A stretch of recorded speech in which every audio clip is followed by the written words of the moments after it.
very much.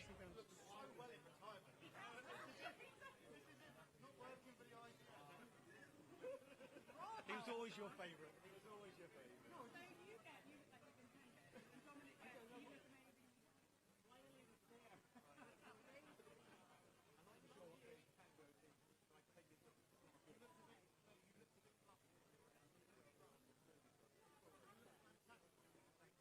I was flustered when I arrived. Absolutely. Right. Car filled up. There's no sprint Harry and you'll run. I'm going to go and sit down.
Who trusted me with this? Honestly. Just asking myself the same question. Oh my word. I thought I had Yeah, I know. I feel so powerful. You have all the power. The choice. You can decide who gets to speak. I have got a couple of friends. I'm like, if it goes like awkwardly silent, I'm going to be like, you included, have a question. Yeah. So we've calmed with a couple. Oh, I can't believe you have. No. No. Maybe you don't ask for questions. What the thing is you randomly pick somebody and say, What are your thoughts? over to you. Oh dear. It's great to see it. Did you see how busy it was outside with press? There's so much interest. Knock on the door to get in. I rang the bell. It was so loud. I was leaving my prep bag with my sandwich. I was like, just you.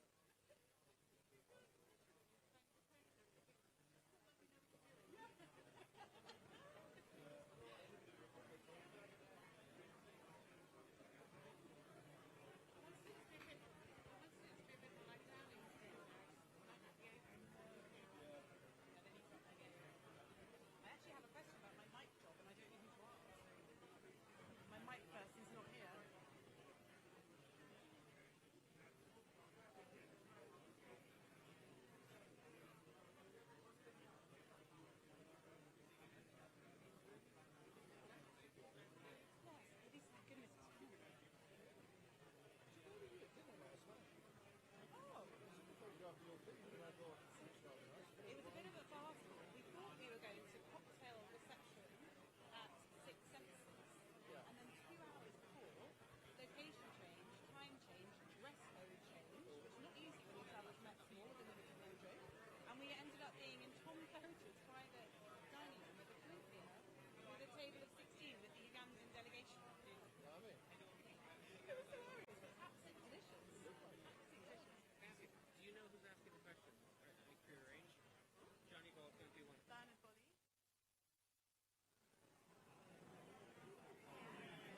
Good afternoon, everybody, and a very warm welcome, literally, to Chatham House. I'm Petroc Trelawney, and it's my great honour to be moderator for this session. I think we have a couple of very exciting couple of hours ahead of us.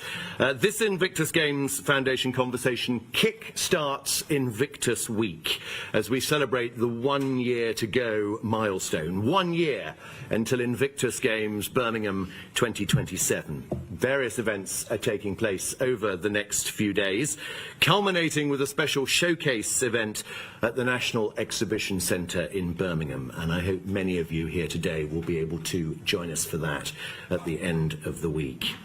Well, this IGF conversation series started as an event to promote best practice within the Invictus community and was primarily a means of staying in touch back in those dark days of COVID. The fact that we have now reached the 14th iteration is quite extraordinary, and I think you'd all agree that over those 14 years the conversations have taken on a new size and scope with each edition. It's my pleasure to welcome you here today. I know many have come from a long distance to be with us for this conversation. Welcome whether you're in the room here at Chatham House or whether you're joining us virtually online. I know people are tuned in around the globe to our session this afternoon. From Policy to Practice is the title of this afternoon's session. For the first time we have an international ministerial panel, and we're going to look to discuss how veteran agendas are being addressed and put into practice across Invictus nations, with a particular focus on Denmark and Georgia.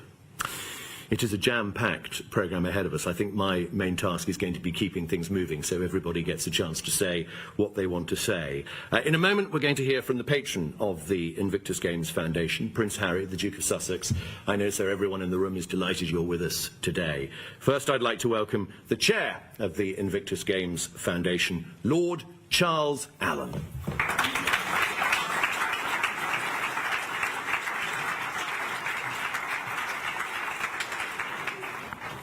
Ladies and gentlemen, it is literally, as we just heard, a very, very warm welcome.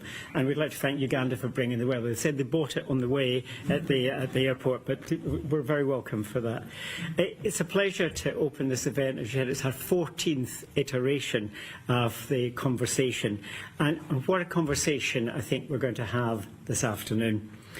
Basically, the purpose of it is to amplify the work that the Invictus Games does and the role that we play as a convening body, a convening power to bring together diverse subject matter experts and to explore themes in terms of what's important to our Invictus community. The breadth and depth of the speakers, I hope you'll agree, are amazing today. You know, this is the most high-profile one we've done. And it's great to have, as we said earlier, ministerial involvement. Minister Bailey from the UK, Minister McKnight from Canada, and Mr Kamanova from Ukraine. Really important to have different voices in the room, sharing experiences and looking at how we not only look back, but how we look forward, and how the Invictus Games in the next decade can actually play such an important role in global politics and moving things forward. Those of you who are online, hopefully you can see us and hear us from all over the world, and those of you who are physically here today will hopefully feel that this afternoon has enriched your knowledge, skills and experience about the issues that veterans face, and equally importantly, the issues their family faces on a daily basis. We were just chatting about that earlier with the Minister. And it's also about shaping global policies, family policies, not just veteran policies, but family policies. We're not here today just to hear about politics, because I've been in organisations for many, many years, sports organisations, government and business, and I'd rather have, rather than a great strategy and poor people, I'd rather have the opposite. And what we've got here with Invictus and with people in RIM, we have an amazing strategy, but we also have amazing people. Because it's not about what you're thinking, it's what you actually do on the ground. It's boots on the ground that really make a difference to people's lives. So what we want you to take away from this session today is how you turn policy into practice. in every part of the world, in every part of the Invictus movement, policy into practice. Just remember that phrase throughout the day. And basically, today's dialogue is part of an ongoing effort. It's not a one-off. This is something that's happened 365 days, 7 days a week around the world. And we'll hear from other countries what they're doing. Nobody's got a cookie-cutter approach. It's not the same in every country, but we've got essence of ideas that can actually genuinely make a difference. We'll also build momentum to this very special week where we bring in the Games back. Prince Harry created the Games in 2014. It's great to bring it back to the UK. But it's also important that it has become even more international. From the 14 countries that came to London more than a decade ago to the 26 countries that are represented in these games as such. And also what the armed forces means for the UK, and we'll hear from the Minister later in terms of what the Games coming to Birmingham means, because also Birmingham has a very special part in actually the rehabilitation through sport, as we'll see later in the week.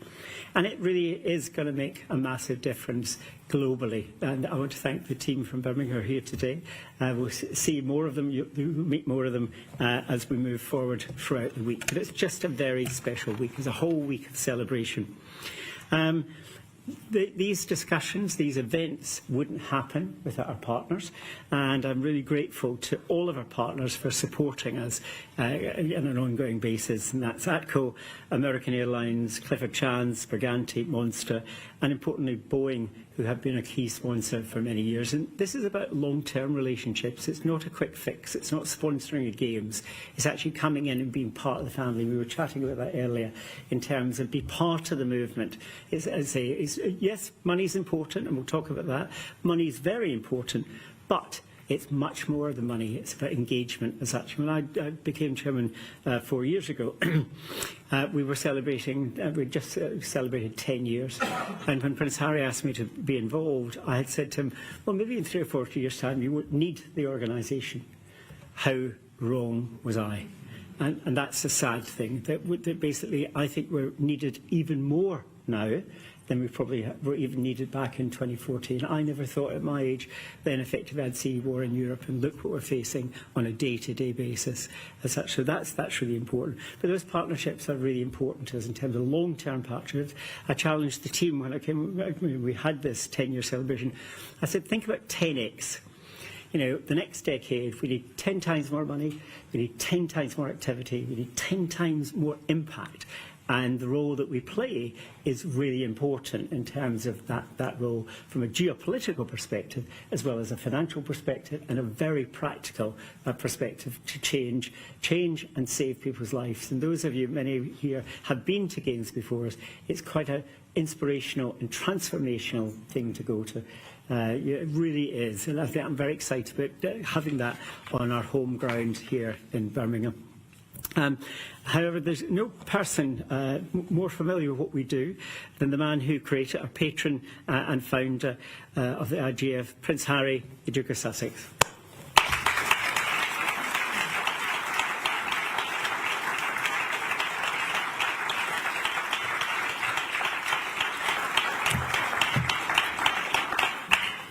Good afternoon, everyone, and thank you to all our supporters, partners and sponsors for being here.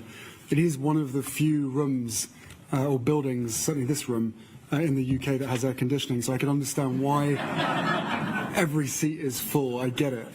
But looking around this room, I see people representing different nations, different governments, different militaries, different organisations, and of course different approaches to recovery. And that's exactly as it should be. No two countries are the same. No two healthcare systems are the same. And no two military cultures are the same either. And what brings us together is far more important than what sets us apart. Every one of us believes that those who have served their country, and in particular those whose lives have been changed by that service, deserve more than our gratitude.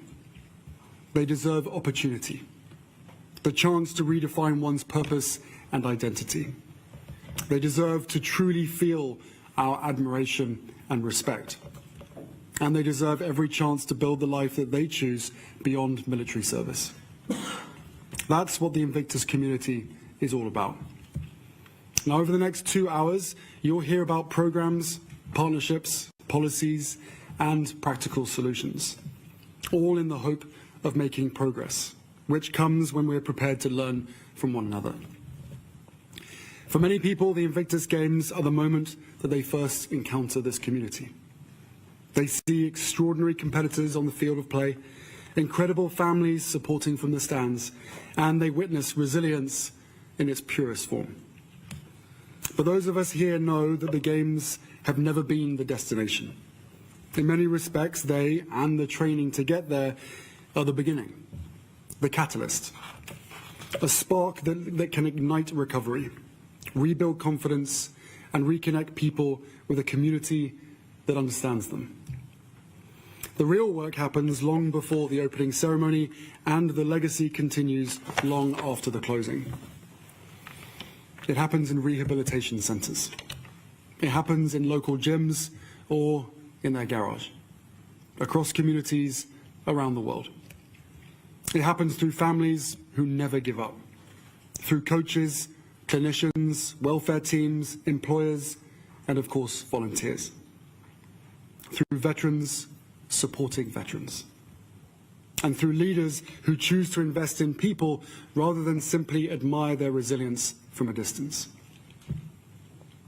One of the greatest privileges of the past 12 years has been meeting wounded, injured and sick service personnel from every corner of the world. Different languages, different uniforms, very different stories. Yet the same determination, the same humour, the same instinct to keep moving forward, even when the road ahead looks uncertain. And that unconquered spirit isn't unique to one nation. It belongs to all of us. And recognizing that shared humanity is what has allowed this community to grow beyond an event into a global movement. Each country represented here is writing its own chapter. Some have well-established recovery pathways. Others are only just beginning their journey. Neither is more important than the other. Because progress isn't measured by how long you've been doing something. It's measured by your willingness to listen, adapt, and keep improving. That spirit of shared learning is why this Invictus conversation matters. It isn't about finding one perfect model.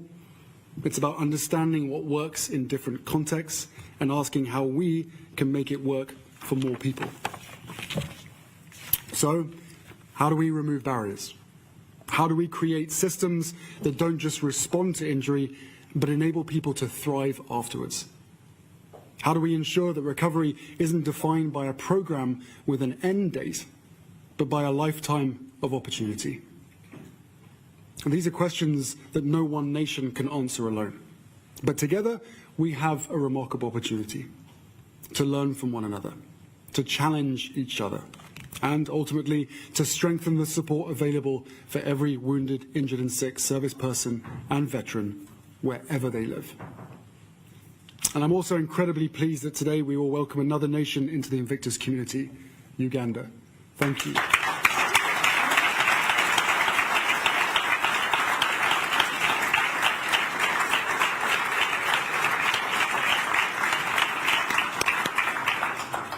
Growth has never been about numbers. It's about reaching those who need us most and building partnerships that last and ensuring that no one feels that they're making this journey alone. And to everyone speaking today or asking questions, I hope we approach these conversations with a sense of collective responsibility, a genuine commitment to improving the lives of men and women who have already given so much in service to others. Because this isn't about celebrating individual success stories, however inspiring they are.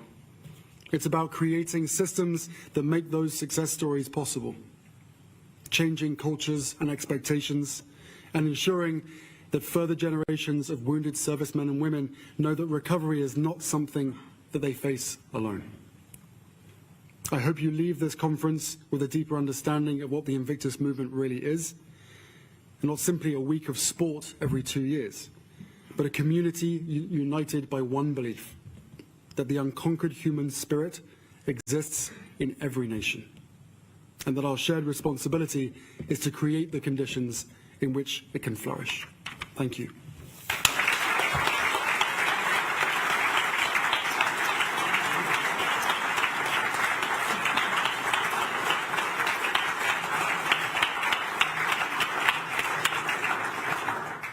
Thank you, sir, for that brilliant agenda-setting speech that absolutely sets out our pattern for the conversations about to unfold this afternoon.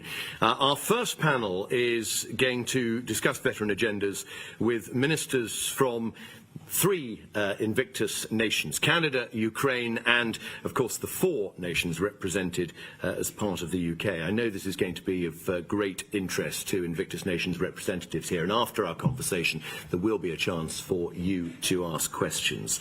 Our guests are Calvin Bailey, MBE MP, Minister for Veterans and People in the UK Government's Ministry of Defence, the Honourable Jill McKnight, Minister of Veterans Affairs Canada and Associate Minister of National Defence for the Canadian Government, and Minister Natalia Kalmykova, who is the Ukrainian Minister of Veterans Affairs. Would you welcome them all to the platform?